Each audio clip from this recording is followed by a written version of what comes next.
রাতুল অসংখ্য করে প্রণাম। এখানে উপস্থিত সকল সভাপতি ঋত্বিক এবং অধৈর্য এবং আমার সকল পরম প্রিয় আমার প্রাণীর ভক্তগণ, আমাদের যাদের সাথে আমাদের প্রতিটি সময় যেন মনে হয় যুগ জন্মের রক্তের সম্পর্ক, তাদেরকে আমার রামজয় গুরু। আসলে একটা কথা এর আগে বারবার শুনেছি যে পুরুষোত্তমের কথা যারা শোনেন, যারা বলেন, তারা উভয়ই ভাগ্যবান। ঠাকুর কখনোই, মানুষ কখনোই নিজে বলার অধিকার রাখে না যতক্ষণ না পর্যন্ত পুরুষোত্তম তাকে দিয়ে না বলান। ঠাকুর বারংবার বলে দিয়েছেন, I always live in your term. সুতরাং ঠাকুর একটা কথা ঠাকুর আমাদের কিন্তু বলে দিয়েছিলেন যে love is only the coin by which you can purchase everything in your world. ভালোবাসায় একমাত্র মুদ্রা যার দ্বারা পৃথিবীতে সকল কিছু কিনে নেওয়া যায়। পৃথিবীতে আর কোনো কিছুই আর সম্ভব নাই দাদা। যে জন্য আমাদের মূলত থাকা দরকার বিশ্বাস। বিশ্বাসের মতো আর কোনো সিদ্ধি নাই, কারণ ঠাকুর বড় ব্ল্যাঙ্ক চেক নিয়ে বলে দিয়েছেন, বিশ্বাস করো, যা চাও তাই পাবে। আর কোনো কিছুতেই এটা সম্ভব না, তাই তো দাদা? বিশ্বাসের মতো ব্ল্যাঙ্ক চেক ঠাকুর তোমাদের হাতে দিয়ে দিয়েছেন। আর কোনো কিছুই আমাদের জীবনে হয়তোবা এটা ছাড়া, এটা ব্যতীত আর কোনোভাবে, কোনো উপায়েই ঠাকুরের আর পৃথিবীতে যদি আমরা অন্যভাবে আমাদের সত্তা রসদ খুঁজতে যাই তাহলে হবে না। ঠাকুর বলেছেন, যখনই তুমি খালি ঠিক তখনই তুমি পূর্ণ। ঠিক যখন তুমি পুরোটা খালি, যখন তুমি তোমার সত্তাকে আমার পায়ে বিকায় দিয়েছো, ঠিক তখনই তুমি পূর্ণ হয়ে আছো। এবং সেই সময় ঠাকুরের চরণে সম্পূর্ণভাবে নিজেকে সমর্পিত করা গিয়েছে। তখনই ঘড়ির কাঁটা ঠিক 12টার সময় দুইটো কাঁটা মিলে যায়, আর 12টা বাজার সময় বোঝা যায় আমি কে। এর আগে হয়তো বোঝা যায় না। এই দুই কাঁটা পরমেশ্বরের সাথে আমার আত্মার বন্ধন, আমি কে, এর উত্তর তখন ছাড়া খুঁজে পাওয়া যাবে না। জীবনটাকে একবার 12টা বাজিয়ে দেওয়ার দরকার মনে হয়। আসলে ঠাকুর একটা কথা দুঃখ করে বলেছিলেন, ময়না পাখি পুষলে তোদের যে টান আমি দেখেছি, সেই টানটুকু আমার উপরে অনেকেরই আমি দেখি না। খুব আক্ষেপ করে বলেছিলেন। আলোচনা প্রসঙ্গে ঠাকুর একটা মারাত্মক কথা বলে গিয়েছিলেন যে ময়না পাখি পুষলে মানুষের যে টান হয়, সেই টান, সেই এই ন্যূনতম টানটুকুই আমি আমার উপরে অনেকেরই দেখি নাই। কুকুর পুষলে টান হয়, বিড়াল পুষলে টান হয়, ছাগল পুষলে টান হয়, মুরগি পুষলে টান হয়, কিন্তু পরমেশ্বর ভগবানের জন্য মানুষের টান ঠিক কতটুকু আছে তা আসলে আমার জানা নাই, ভগবানই জানতেন। তো আসলে আমার মনে হয় ঠাকুর হচ্ছে জ্ঞানের সমুদ্র, সবাই তা আপনারা জানেন, কারণ আমারও অতটা জ্ঞান নেই। আমি ঠাকুরের বিষয়ে খুবই ন্যূনতম জ্ঞান। এই একেবারে ইনস্ট্যান্ট সুস্থ হয়নি, বত নিয়েছি, সত্তার রসদ খোঁজার জন্য সমুদ্রে দিয়েছি ঝাঁপ। পরিস্থিতি হাতের বাইরে চলে যাচ্ছিল, ঠিক যখনই বুঝলাম, দেখলাম যদি সমুদ্রে যদি ঝাঁপ না দিই, এই সমুদ্রে যদি পদ্ম ফুল আহরণ করে আমি যদি এই পদ্ম ফুলের এই শোভিত গন্ধ সবার মধ্যে যদি ছড়াতে হয়, তো প্রথম ঝাঁপটা এই আমাদের দিতে হবে। এই জন্যই আমি আসলে শুধুমাত্র আমার পরিবারের বাইরে যেও গত 30শে ভাদ্র আমি সুস্থরি নিয়েছিলাম, যার জন্য আমার পরিবারের অনেকের সাথে আমার সম্পর্ক আপাতত ছিন্ন হলেও আপাত দৃষ্টিতে আমি সকল সবার হাত ঢিল করতে রাজি। দয়াল, তোমার হাত শক্ত করে ধরেছি, কারণ আমি জানি আমার বাবার নাম স্বর্গীয় শোভন সেন নয়। আমি জানি আমার পরম পিতা যেখানে ঠাকুর অনুকূলচন্দ্র, সেখানে সকল কিছুই আমার রক্ষা পাবে। সেই পরম বিশ্বাসেই আমি ঠাকুরের হাতটা শক্ত করে ধরেছিলাম।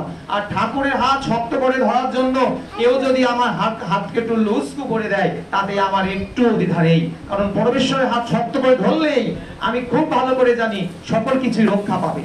আসলে কারণ ঠাকুর, আমরা একটা বিষয় অনেকেই জানি যে সমুদ্রে ঝিনুক থাকে আর ঝিনুকে মুক্ত হয়, কিন্তু যে সমুদ্রে বৃষ্টি হয় না সেই সমুদ্রে ঝিনুকে কখনো মুক্ত হয় না।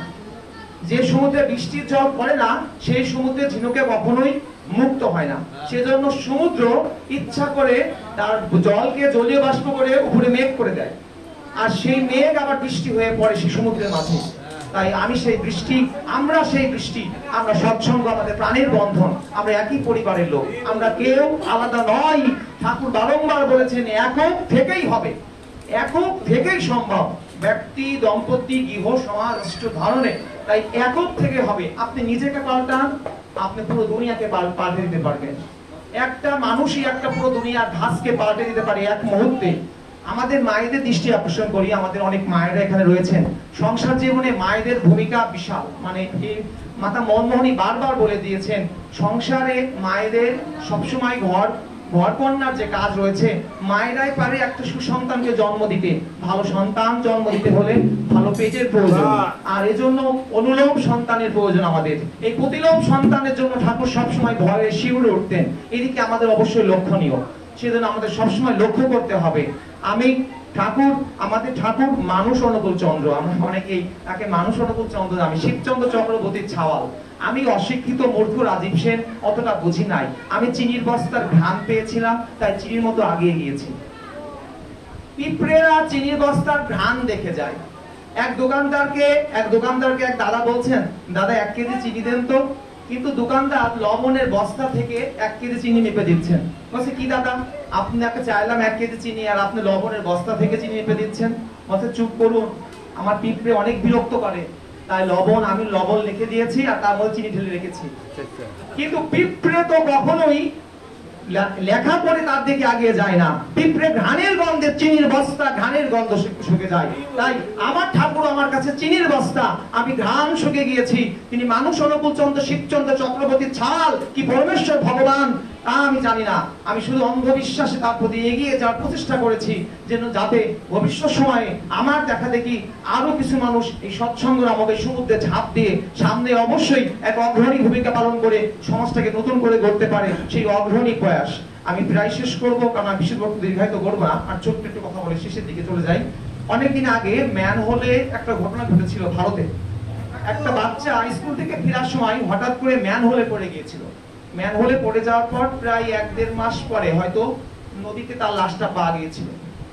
তখন এই খবরটা শুনে আমাদের ঋত্বিক দেবতারই, আপনারা অনেকে নাম শুনেছেন, সিরাজুল ইসলাম আমাদের ঋত্বিক দেবতা রয়েছেন, তো তার কাছে খুব খারাপ লেগেছিল যে পত্রিকায় খবরটা বেরিয়েছিল যে ম্যানহোলে বাচ্চাটা পড়ে যে মারা গিয়েছে এবং লাশটা সমুদ্র নদীতে পাওয়া গিয়েছে। তখন উনি আফসোস করে বলেছিলেন যে, মারে তুই তোর মার হাত ধরতে গেলি কেন? তোর মার হাত ধরতে গেলি কেন? তোর হাতটা কেন আমাকে ধরতে দিলি না? তুই যদি তোর মাকে তোর হাতটা ধরতে দিতিস, তাহলে তোর মা সে ভালোভাবে তোর হাতটা ধরে রাখতো, তাহলে আজকে তোকে এই ম্যানহোলে পড়ে এই পচা লাশ হয়ে থাকতে হতো না। তাই পরমেশ্বর ভগবানের হাত আমরা না ধরতে যে তাকে আমাদের হাত ধরতে দিতে হবে, সে সুযোগটুকু তাকে দিতে হবে, যেন ভবিষ্যৎ সময়ে আমাদের হাত তিনি যদি একবার শক্ত করে চেপে ধরেন, তাহলে আমাদের জীবনে কখনো এরকম দুর্দশা আর এই তমস্যাপূর্ণ জীবন আমাদের লাভ করতে হবে না। তো আমি দীর্ঘায়িত করবো না। আপনাদের কাছে আমার আকুল অনুরোধ, আপনারা আমাদের প্রাণের মানুষ, প্রাণের সৎসঙ্গ, আপনারা সৎসঙ্গের যে প্রেসক্রিপশন যজন যাজন ইষ্টভীতি সুস্থনী সদাচার, এটা আজকে না হলেও অবশ্যই পালনের চেষ্টা করবেন, কারণ এটা ন্যায় লাগবে। আর আপনারা সকালে ইষ্টভীতি করার পরে থানকুনি পাতা, ঠাকুর যেটা বারবার বলেছেন, থানকুনি পাতার অভাবে তুলসী পাতা গ্রহণ করার কথা বলেছেন। আপনারা অবশ্যই এই থানকুনি পাতা এবং এর অভাবে তুলসী পাতা অবশ্যই গ্রহণ করবেন। একটা কথা আপনারা জানেন কিনা, আমি যতটুকু শুনেছি, যদি ইষ্টভীতি করার পরে থানকুনি পাতা বা তুলসী পাতা গ্রহণ না করা যায়, তবে ইষ্টভীতি অপূর্ণ থেকে যায়। আমি জানি না, আমাদের রমেশ দা এবং আমার দাদা রয়েছেন, তারা তো জানেন। সুতরাং আপনারা অবশ্যই এটা গ্রহণ করবেন এবং সবসময় যজন যাজন ইষ্টভীতি এবং পারিপার্শ্বিক, ঠাকুর কিন্তু বাবা বলেছেন যে এই পারিপার্শ্বিক পরিবেশ তোমাদের বাঁচা এবং বাড়ার পুঁজি, তারা যেন কখনোই বিপদাপন্ন না হয়, এবং এই বিপদাপন্ন সময়ে তারাই কিন্তু আপনার সম্ভব, তাদের প্রতি সবসময় লক্ষ্য রাখবেন। যাই হোক, আপনার সবসময় ইষ্টময় আনন্দ জীবন করবেন। আপনারা অনেকে এখানে এসেছেন ভক্ত, এখানে দাদারা অনেক কথা বলবেন, অনেক ভালো ভালো দাদা আমাদের এখানে দাদা রয়েছেন। আজকে দূর থেকে কিংশুক দাদা এসেছেন, তিনি আমাদের চেয়ে অনেক বড় মাপের জ্ঞানী। আসলে আমাকে শুধুমাত্র রমেশ দা কালকে হঠাৎ রাত্রে 10টার সময় ফোন দিয়েছিল, শুধুমাত্র ঠাকুরের টানে ছুটে এসেছি, ঠাকুরের কাজ করে আমি আবার এখনই কুষ্টিয়ায় ফিরে যাব। তো ঠাকুরের প্রতি আমার সবসময় একটা টান কাজ করতো সবসময়। তো আমার দাদু সৎসঙ্গী ছিলেন, দাদু ঠাকুর পরমেশ্বরের স্বয়ং দর্শনও করেছিলেন। তো সেই বংশ পরম্পরায় একটু আঁচ পাওয়া আর কি, এই আঁচের আগুনে যদি সৎসঙ্গে পুরো যদি এই পুরো মানুষকে যদি পুড়ে ছাই করে দেওয়া যায়, তো ভবিষ্যতে মনে হয় সেটাই অনেক ভবিষ্যৎ সম্বল হবে। জয় গুরু, বন্দে পুরুষোত্তম, বন্দে পুরুষোত্তম, বন্দে পুরুষোত্তম। অর্জুন আছে না? অর্জুন, হ্যাঁ মারা গেছে দোকানে